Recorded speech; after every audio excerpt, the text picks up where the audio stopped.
RP Show continues, brought to you in part by Heavy Gym. At Heavy Gym, we believe in pushing past limits, breaking barriers, and building strength both inside and out. Are you ready to transform your life? Check them out at heavygym.ca. Okay, sweet Annie OD, thanks for coming on. I appreciate you. As you've learned, I'm relentless when it comes to getting guests on my show. And you know that we're going to talk Stanley. You know that we're going to talk Stanley Cup Final in a second. But I want to preface you on this.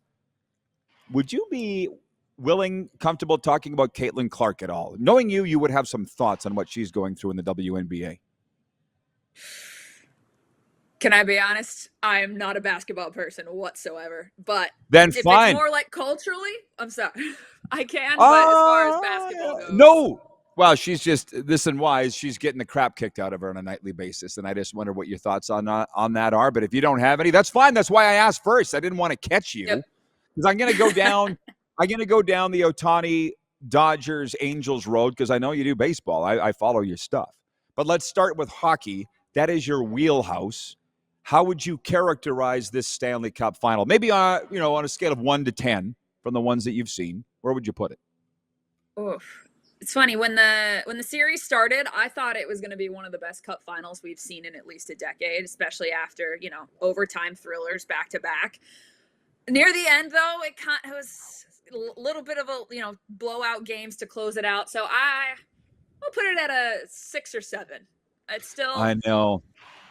It's and I know you're probably torn.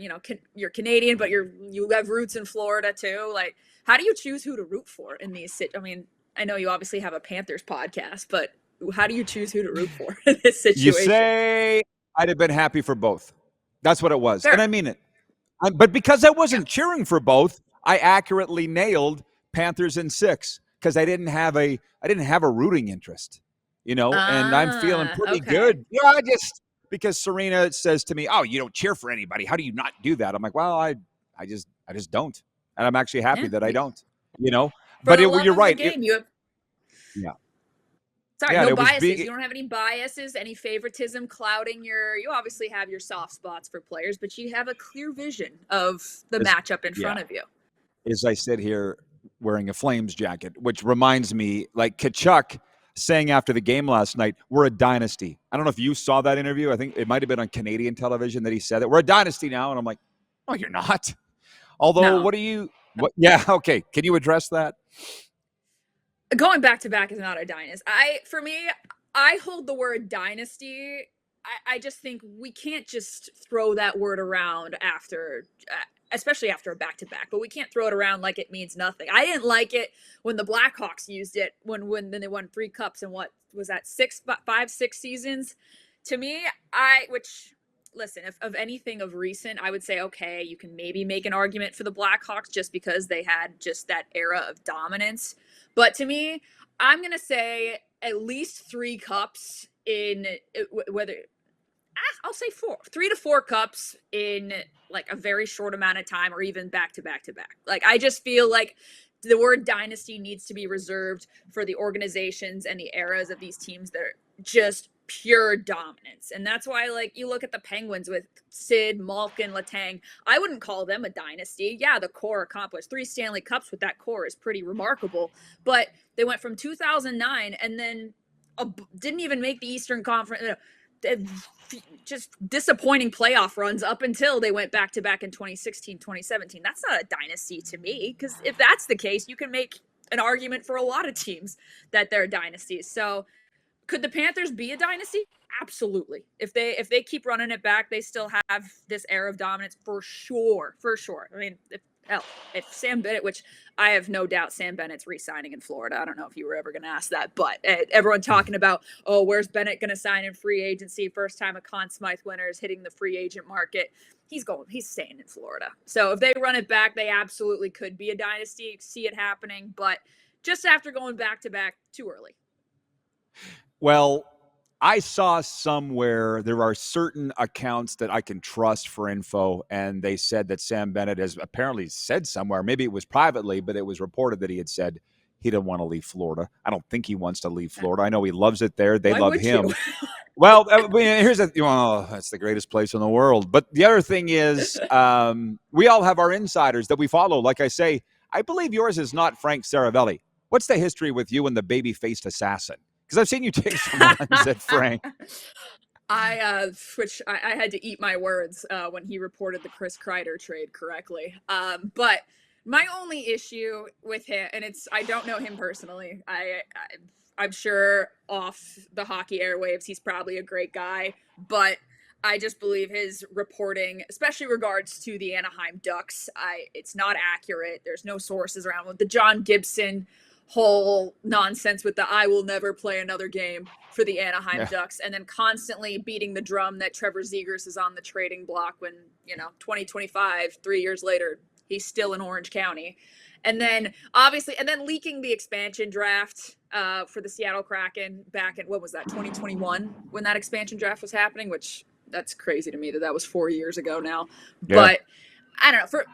I get it. I understand he has a job to do, and when he hears things, he's got to report them. And I just feel like amongst insiders, there's this rush to be first rather than be accurate sometimes. And I feel like I rather trust the insiders that care more about being right and their sources rather than saying, oh, you heard this might have been. Like Andy Strickland yesterday saying that Troy Terry was on the trading block, and immediately, I guess a Ducks rep confirmed, like, yeah, that's not happening. So now it's that time of year now. You hear the rumor mill, obviously, especially with all the Mitch Marner talk and things like mock trades are happening. Teams are going back and forth leading up to the draft. Like, things are going to get thrown out there, but accuracy, quality over quantity is what I say.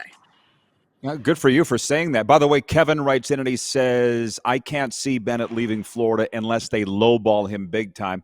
Won't happen. Jeremy in Winnipeg writes in, he says, depends what kind of person you are, winning or money.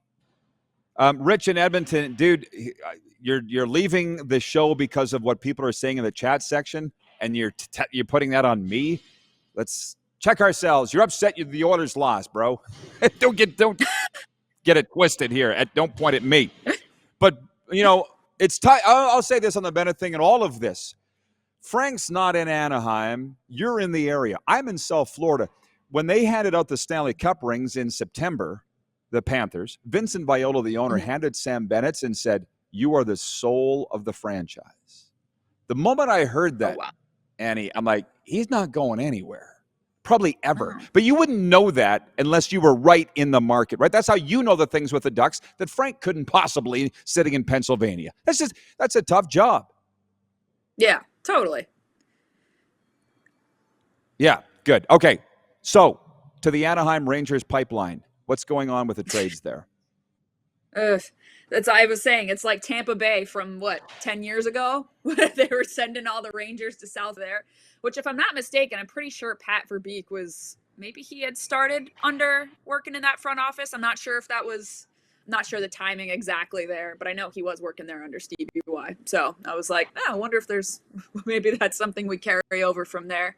But it's interesting because when the Rangers earlier this year, they said, hey, our guys are available, which, we won't dig into the mess that is the New York Rangers. But I, for one, have beef with Chris Kreider. I'm a Carey Price fan, and that play in the 2014 Eastern Conference Finals still tugs at my heartstrings. I know he was tripped, okay? He's still a part of it, though, and for years, I held that resentment over him where I'm like, I cannot root for this man. But meanwhile, he seems like a great guy from what I've seen. But as far as the addition to the Ducks, the Ducks have the cap space to spend. So, what is it, $6.5 million he's on for the next 2 years?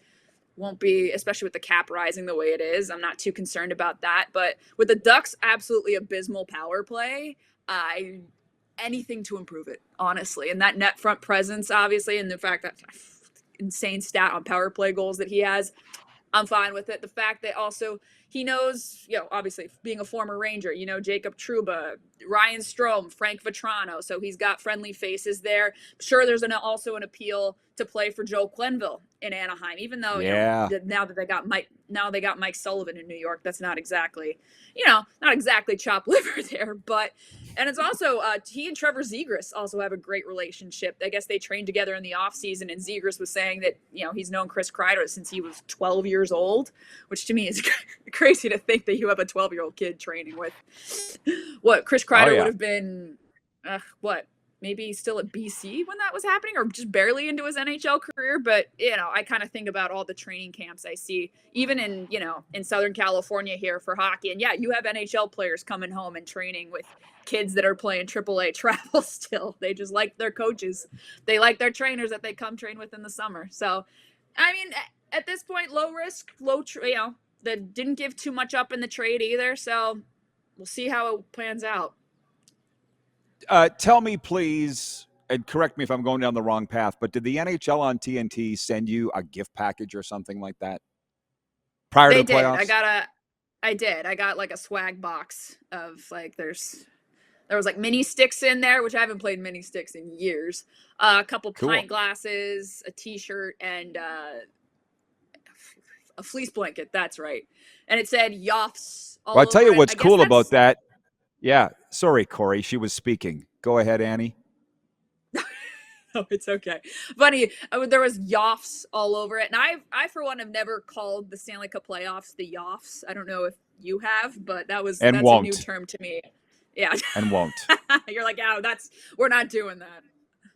Yeah. Well, I didn't get the swag box, but I got invited on a pre-Stanley Cup Finals Zoom with Eddie Olczyk and Anson Carter, and it was the coolest thing Ooh, ever because they're like everybody else on a Zoom. Eddie's got a ball cap on and his glasses with a bookshelf behind him. He's clearly in his den. I'm like, this is yeah, really cool. There's something about that NHL on TNT panel that it's just so much fun. I know, and I yeah, agree with those that say Shaq and Chuck are the best. They're the goats. They're the yeah. goats on the NBA. There But is the one. NHL on There's only TNT one is Shaquille O'Neal. there's yeah, there's only one. But as far as the NHL on TNT, they have so much fun, man. I can't imagine that anybody would have any problems with them. Other than Panthers fans were very upset that we're pro Oiler. And I'm like, I just tune that stuff out. I don't notice it. Did you see a pro Oiler bias to the NHL on TNT panel? I did not. I, I mean, you got Wayne Gretzky on there. I mean, his pick was Oilers in 4, which I was like, really? Trying to speak it into existence, Wayne. The delusion. I respect trying to be delusional to will what you want into reality, but come on, man. And you got Biz, who usually takes the Canadian side of things. I agree with you, though. It's a really fun and nice dynamic. They've really tried to bring the energy and the recipe they have for the NBA panel and move it over to hockey, but also not complete because we're talking about two different sports, two different cultures here. I think they've done a really good job of having different voices and different perspectives on that panel, different senses of humor also to make it really entertaining. I think honestly that's I not to dock on ESPN here, but I think ESPN could take some notes on Yeah. just the entertainment factor and chemistry and building a panel of people that are not only knowledgeable but also fun to listen to and engage in banter on social media too. Like you don't see that with the ESPN crowd. You don't see people tweeting at the people. I mean, obviously Biz has his work with Barstool and Spit and Chicklets and things like that, but constantly watching the panel and just tweeting at him and just engaging, they do such a good job with it. And I also think that their social media is also a big part of that. They've got the Bleacher Report partnership, which is really on top of posting clips, posting memes, interactive things like that, whereas ESPN, because it's such a huge corporation, they don't have that individualized attention. But no, I know people kind of dock on the fact that you need TNT or streaming and kind of how it's not exactly accessible for everybody, but I do really think TNT is nailing this partnership by far. Oh yeah. See, isn't this discussion fun? And by the way, like nobody at ESPN it doesn't look like any of them are having fun at all. But No, Messi and PK came a long way this year. They came a long way, right? I So agree. I they're agree. getting there. It's But NHL on TNT are still the leaders in that. Jeremy in Winnipeg I writes and he says TNT has a good panel, but overall production, Sportsnet is the best. Yeah, but nobody's having fun on Sportsnet. Sorry, they're not. Anyway, sorry, Annie. What are you going to say? No, you're good.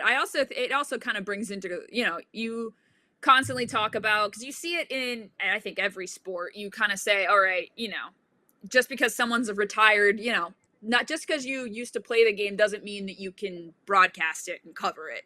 And No. there's obviously that jump and adjustment and things. And I mean, poor PK, I don't say poor, I say poor PK Subban lightly, but he's trying to bring the Yeah. fun factor there. They're throwing him on First Take. They're trying to grow the game. I don't, some of the things he has said on that show, which you got Stephen A on there. I get the premise of First Take is not for intellectual discussion regarding sports. It's about headlines, hot takes, engagement, all that. But like you said, like Messier's come a long way, but I don't know if it's just me, but the TNT guys, like I could see them all being friends outside of the broadcast. I could see them all hanging out, doing something Well, after the broadcast. Messier and PK, I bet, get in that broadcast studio and then go their separate ways, literally. Right. But by the way, on the Wayne picking Edmonton to sweep, by the way, for me, I got one foot in both countries. And it's the greatest life ever to be in Canada in the summer where the weather is perfect, and then be in Florida in the winter, it doesn't get better. But I also get the climate of both places. Wayne, people in Canada did everything they could do to cancel Wayne Gretzky because of his association with Donald Trump. Like, I mean, everything they could do. And Wayne didn't deserve that. And so he literally was like, I'm picking the Oilers, just don't cancel me. That's his team, and he was out. But anyways, the reason I brought up the Caitlin Clark thing, and I'm wondering why, I just love our chats, by the way, Annie, is because do you feel like a fish out of water there in Southern California that you don't follow basketball? Because my friends in Florida are all college football crazy and NBA, and I'm like, I can't contribute a lot to this conversation, guys. I'm sorry. I'm a Canadian hockey guy, and I love the CFL, and it's just not what you guys are into. But you were raised there. What's it like for you there? Fish out of water for my entire life, literally. And it's so funny though, because like just being raised in a hockey family, and the Southern, like I feel like hockey most places is the community is just very small. Everybody knows everybody. So that was just kind of the culture that I was used to growing up. The only time I really noticed it was going to high school. Obviously my friends, like, no one watches hockey. No one was paying attention to it, even with, the Ducks winning the cup in 07 and then the Kings having their 2 cups in 2012 and 2014.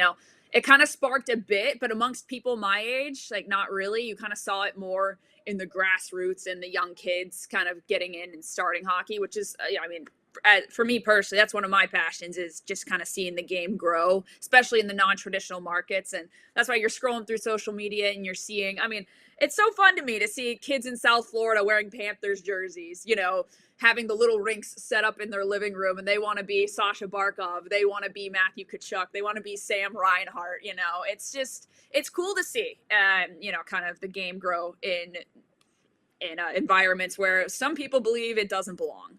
But it's, as far as fish out of water goes. Yeah. I don't want to say I grew up liking the Lakers, obviously. Like I was a kid in Southern California in the 90s and 2000s. Kobe, Shaq kind of ruled that era. But, kind of the Lakers now, I'm not really that into. I'm they're telling me we got to go. Fans. We got to roll. We didn't even get to baseball. Next time. Thank you, Annie. Great. We got so sidetracked on the NHL on TNT, which was amazing. But thank you, Annie. Appreciate you. And we'll be right back with a sports update and viewer takeover right after this.